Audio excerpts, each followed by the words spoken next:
हिजोको कहानीको दोस्रो भाग तपाईहरुलाई सुनाउन गइरहेका छौं। ध्यानसँग सुन्नुहोला।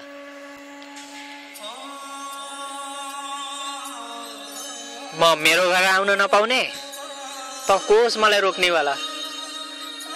तिमीलाई कतिचोटि भनिसके बुवा बिरामी हुनुहुन्छ, बुढो हुनुभयो, बुवाको अगाडि पिएर नआऊ भनेर। मैले पिए त पिए, मेरै पिए, त्यो बुढोलाई मर्न देन। ओहो, यो बुढेसकालमा आएर यो के देख्न परेको होला। म पनि सँगै यसकी आमासँग मर्न पाएको भए आज यो दिन देख्न पर्दैन होला। तिमी त्यस्तो भन्ने आफ्नो बुवालाई, आफ्नो जन्म दिएको बुवालाई तिमीले त्यस्तो भन्ने? पर्ता नकर है। ला हैन, के गर्छ यो केटाले? किन बुहारीलाई पिटिहास?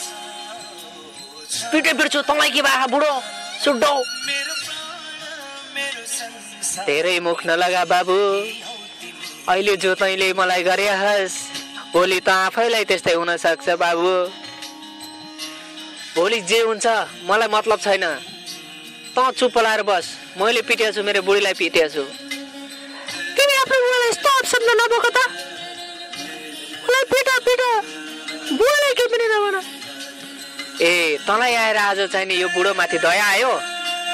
साली, घरबाट निकालिदिन्छु तँलाई अब। हेर छोरा, यो घर मेरो हो। तैँले जति कराए पनि धराए पनि यो घरको चाहिँ नि कागजातहरू मेरै नाममा छन्। म मरेपछि यो सबै तँलाई त हो। त बुढाले मलाई र्याक नगर है।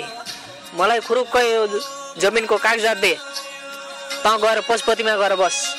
तँलाई अब आश्रममा हालिदिन्छु मैले। नाइ बाबु नाइ, यो बुढेसकालमा म एक्लै आश्रममा के गरौँ? तैँले जे भने नि हुन्छ भन्, म तसँगै बस्छु बाबु, तसँगै बस्छु।